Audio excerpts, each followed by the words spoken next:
오늘 우리는 지난 주에 이어서 무엇이 더 중요한가 두 번째 말씀을 드리려 합니다. 우리 지난 주일 말씀 혹시 기억하십니까? 간짜장, 계란 후라이보다 소스가 중요하다 말고, 그렇죠. 지붕 뚫는 열심보다 예수님의 긍휼이 더 중요하고, 병 고치는 기적보다 죄 사함의 은혜가 더 중요하고, 종교의 권위보다 그리스도 안의 자유가 더 중요하다 했습니다. 무엇이 더 중요한가? 우리가 왜 2주간이나 이 말씀을 함께 들을까요? 그것은 우리가 너무 자주 진짜 중요한 것을 놓치고 격까지만 붙드는 오류를 자주 범하기 때문입니다.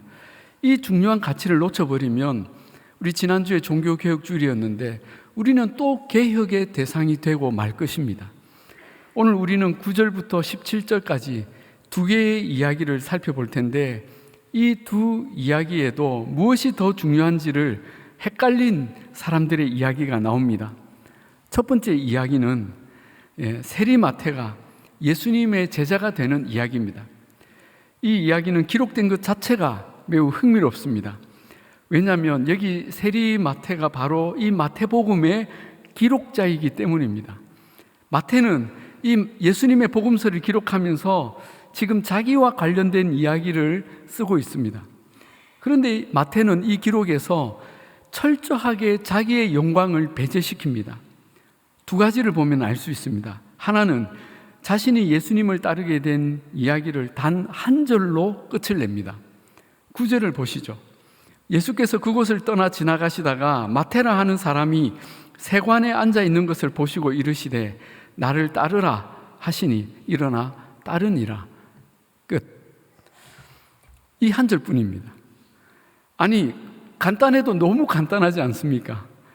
이때까지 자기가 세리로 지내며 어떤 고민을 했었는지, 그날 자기 앞을 지나는 예수님을 보며 어떤 마음이 들었는지, 예수님은 마태의 어떤 모습을 보셨고 어떤 이유로 따르라고 하셨는지, 그때 마태는 어떤 감동을 받고 예수님을 따랐는지 좀 드라마틱하게 은혜롭게 기록하면 좋잖아요.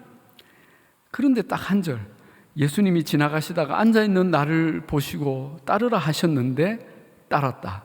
끝. 왜 이렇게 했을까요? 마태는 이 복음서에서 감히 자기를 드러내거나 미화하려는 시도를 철저히 배제한 것입니다.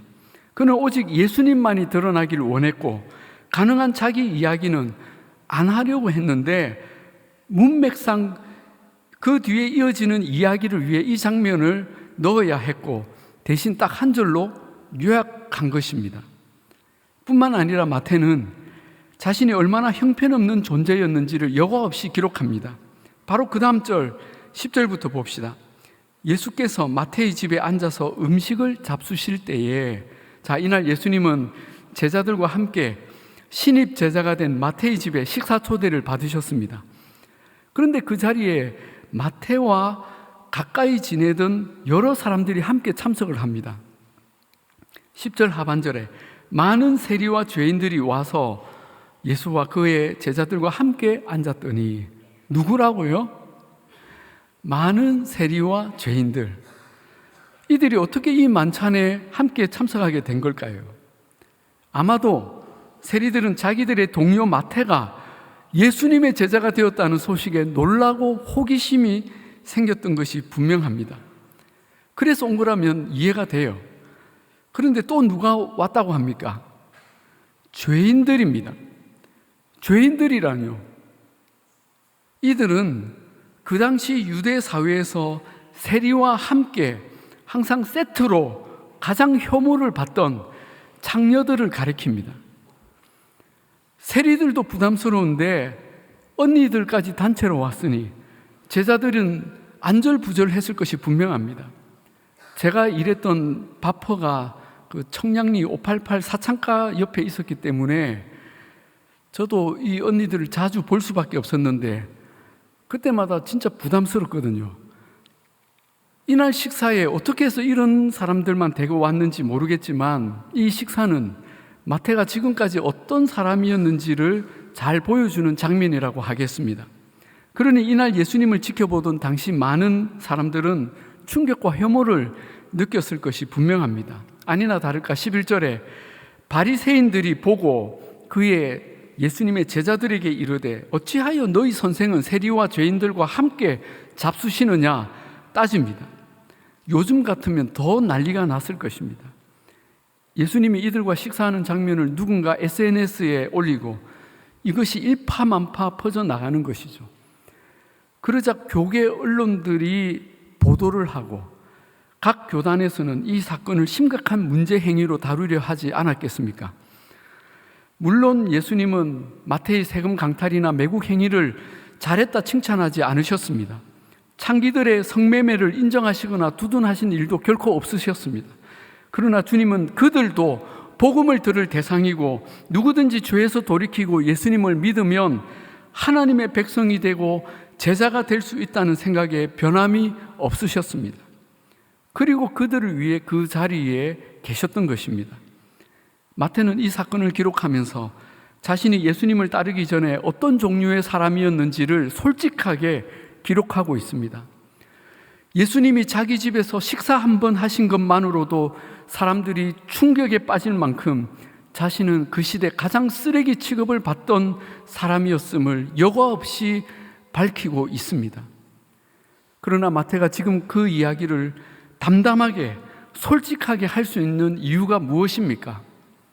그것은 오직 예수님 때문입니다. 예수님께서는 바리새인들에게 이렇게 대답하셨습니다. 건강한 자에게는 의사가 쓸데없고 병든 자에게라야 쓸데있느니라. 나는 의인을 부르러 온 것이 아니요 죄인을 부르러 왔노라. 예수님은 자신이 이 땅에서 어떤 사람을 더 중요하게 대하시는지를 분명히 밝히십니다. 그것은 의인, 즉 스스로 의롭다 여기는 사람들이 아니라 스스로 죄인이라 여기는 사람들이었습니다.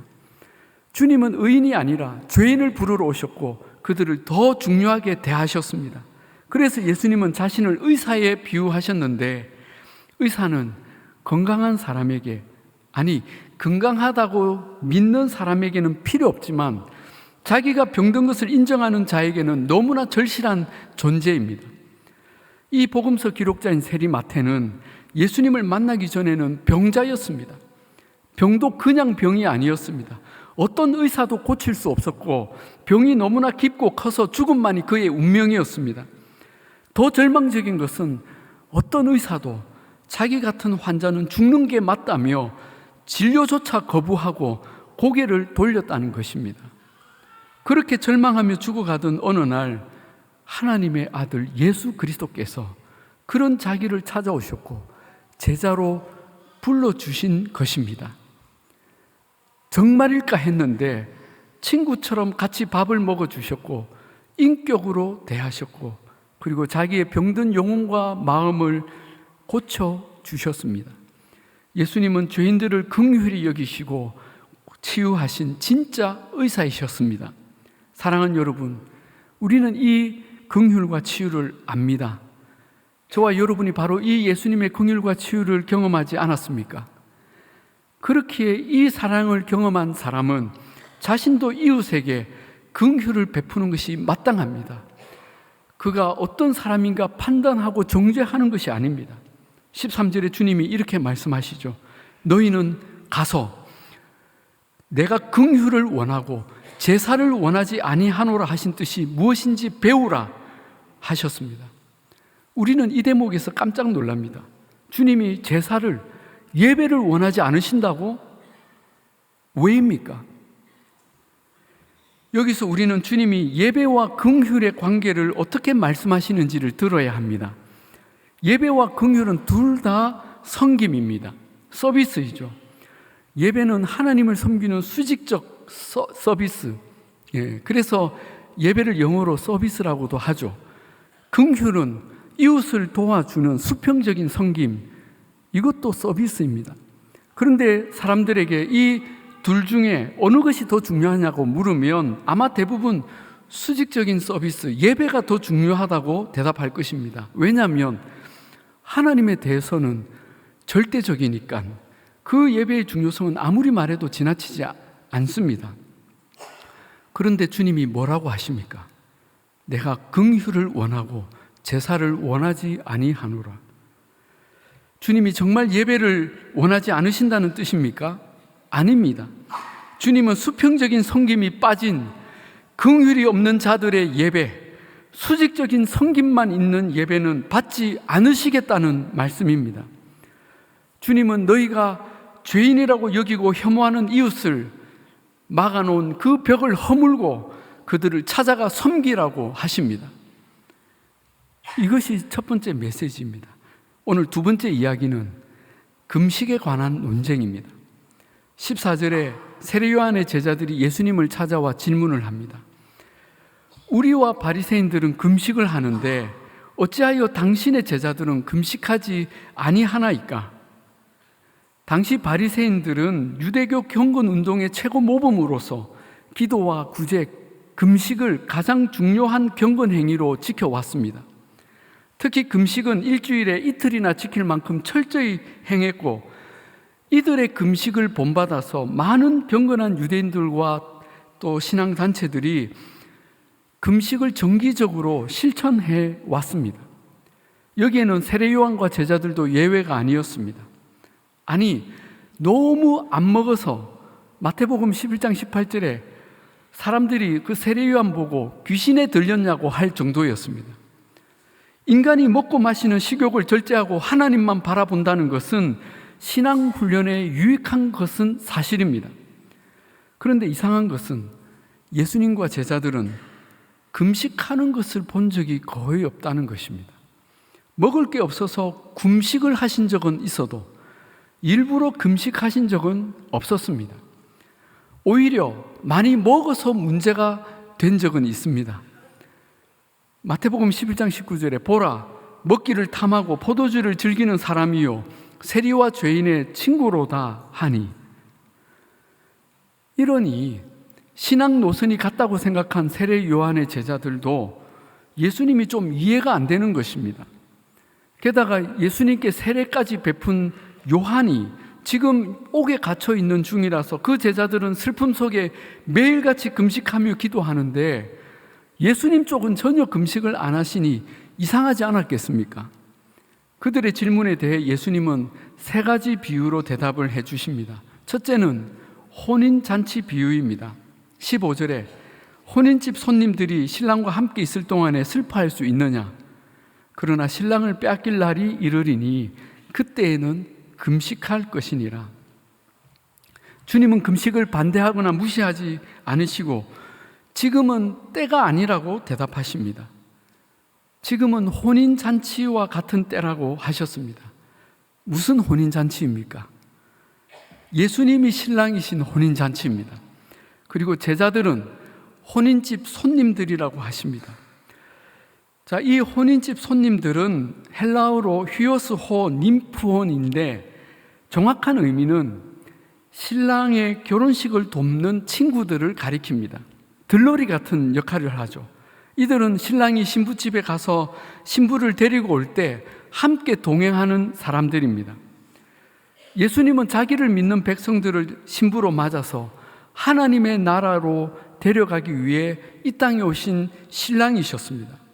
그러므로 예수님이 이 땅에 계신 그 공생의 3년은 혼인잔치 기간이라고 할 수 있습니다. 그리고 실제 유대인의 결혼법에는 혼인잔치 기간에는 금식일이 들어있어도 금식하지 말라고 규정되어 있습니다. 예수님은 이것을 비유로 드신 것이죠. 지금 신랑이 혼인잔치를 위해 와 있는 기쁨의 기간인데 금식은 적절하지 않다 한 것입니다. 물론 예수님의 이 혼인잔치는 완성되지 않습니다. 곧 신랑을 빼앗기거든요. 바로 예수님께서 잡혀 십자가에 돌아가시는 그 사건을 의미합니다. 그리고 이 혼인잔치는 예수님께서 다시 이 땅에 재림주로 오실 그날에 완성이 됩니다. 요한계시록에서 이 내용을 잘 설명하고 있습니다. 자, 여기까지는 예수님과 제자들이 왜 지금 금식하지 않는지를 설명하신 답변입니다. 그런데 그 뒤에 이어지는 두 가지 비유는 좀 다른 목적과 의미를 가집니다. 즉, 금식이라는 경건 행위에 대해 우리가 착각하거나 잘못 얽매이지 않도록 신앙의 원칙을 말씀해 주십니다. 두 번째 비유, 낡은 옷과 생배 조각의 비유입니다. 16절입니다. 생배 조각을 낡은 옷에 붙이는 자가 없나니 이는 기운 것이 그 옷을 당기어 헤어짐이 더하게 됨이요. 자, 여기서 생배 조각은 직조를 한 후에 한 번도 세탁을 하지 않은 새 옷감을 가리킵니다. 이 생배 조각은 한번 빨게 되면 그때 크기가 많이 줄어들죠. 낡은 옷을 보수하려고 새로 짠 생배 조각을 끼워 붙이면 생배 조각이 수축할 때 결국 낡은 옷도 더 찢어지게 되고 이 옷과 생배 조각은 다 버리게 된다는 말입니다. 세 번째 비유는 낡은 가죽 부대와 새 포도주 비유입니다. 17절에 새 포도주를 낡은 가죽 부대에 넣지 아니하나니 그렇게 하면 부대가 터져 포도주도 쏟아지고 부대도 버리게 됨이라. 새 포도주는 새 부대에 넣어야 둘이 다 보존되느니라. 우리가 잘 아는 비유 아닙니까? 낡은 가죽 부대는 한때는 포도주를 담는 용기로 잘 썼지만 시간이 지나면서 굳어지고 낡아져서 그 유연성을 잃어버리게 됩니다. 그런데 어떤 주인이 이 낡은 가죽 부대가 너무 정이 들어서 너무 아까워서 새 포도주를 거기 다시 담았다는 것입니다. 어떻게 됩니까? 새 포도주가 발효하는 과정에서 부풀게 되는데 이 변화와 작용을 그 낡은 가죽 부대가 감당하지 못하고 그 경직된 가죽이 결국엔 터지게 된다는 것입니다. 그래서 가죽 부대와 포도주를 둘 다 버리게 되는 안타까운 일이 일어나는 것입니다. 여러분, 낡은 옷과 낡은 가죽 부대, 이 두 비유의 공통점이 무엇입니까? 낡은 것을 보존하려다가 새 것을 버리게 된다는 것입니다. 여기서 낡은 것은 무엇을 가리킵니까? 금식과 같은 당시 유대인들의 경건 행위를 가리킵니다. 성경에는 규정하지 않았지만 자신의 신앙을 지키기 위해 사람들이 스스로 만들어 왔던 신앙의 형식, 틀, 전통을 가리킵니다. 그런데 이 신앙의 형식, 신앙의 틀이 처음에는 너무 유익했고 칭찬받을 만한 것이었습니다. 그래서 다른 사람들에게도 권하여 함께 행하는 가운데 그것이 공동체의 아름다운 전통이 되었습니다. 그런데 그 아름다운 전통이 시간이 지나면서 하나의 형식으로 굳어져 간 것입니다. 그러다가 나중에는 누구도 건드릴 수 없는, 그것을 좀 바꾸려 하거나 건드리면 마치 신앙 자체에 도전하는 것처럼 경직화되어 버린 것입니다.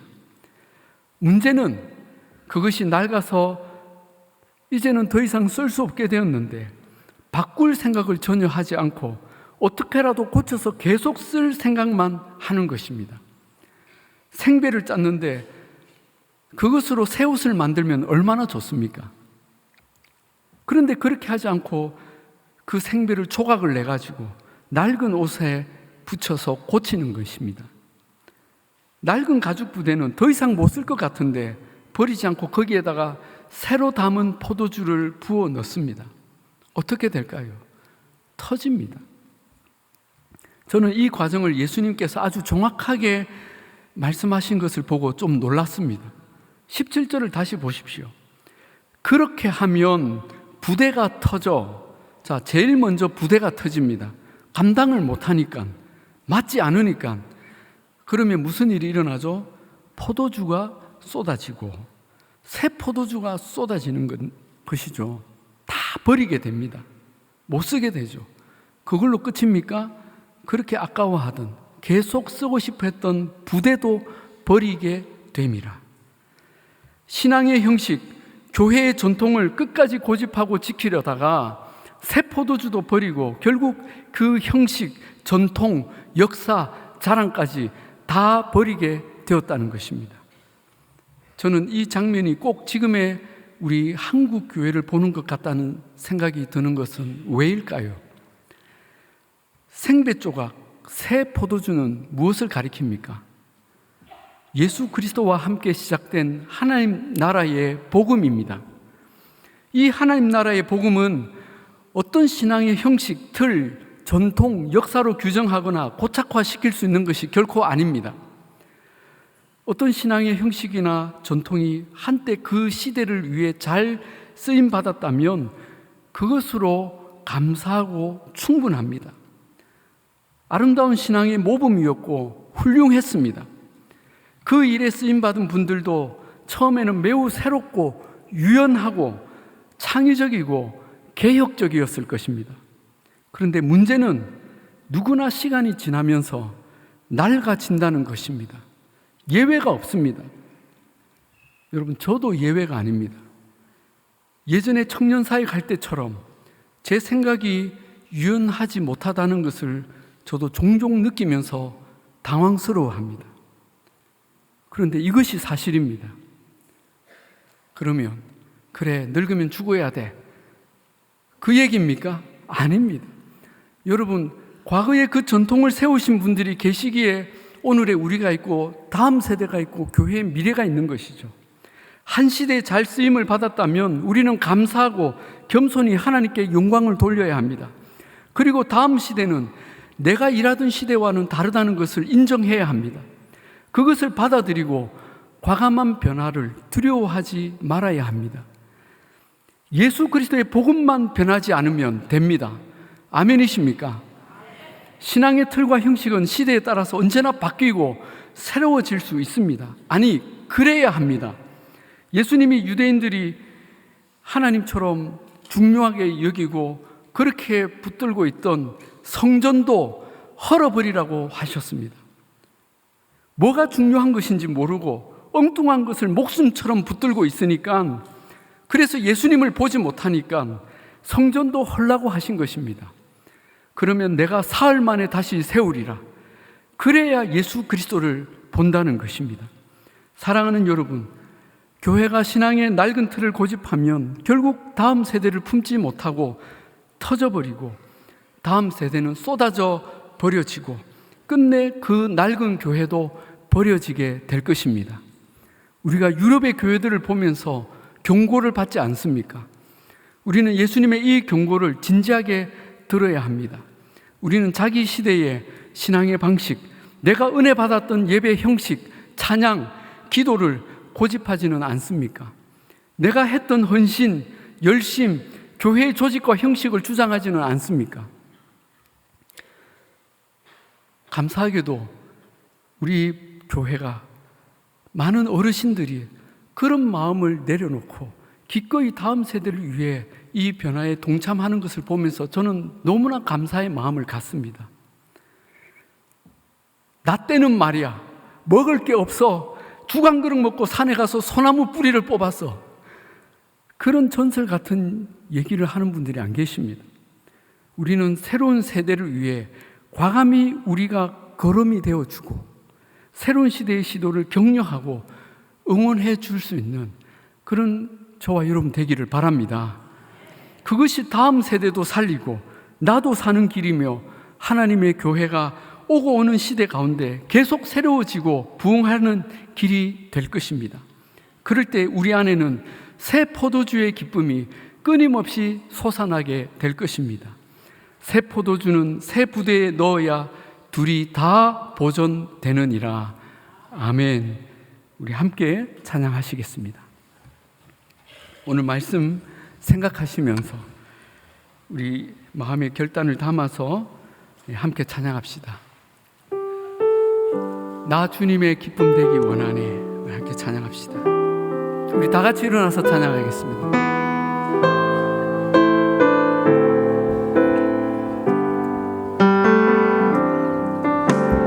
나 주님의 기쁨 되기 원하네. 내 마음을 새롭게 하소서. 내 마음을 새롭게 하소서. 새 부대가 되게 하여 새 부대가 되게 하여 주사. 주님의 빛 비추게 하소서. 주님의 빛 비추게 하소서. 나 주님의 기쁨 되기 원하네. 나 주님의 기쁨 되기 원하네. 내 마음을 새롭게 하소서. 하여 주사 새 무대가 되게 하여 주사 주님의 빛 비추게 하소서 아멘. 내가 원하는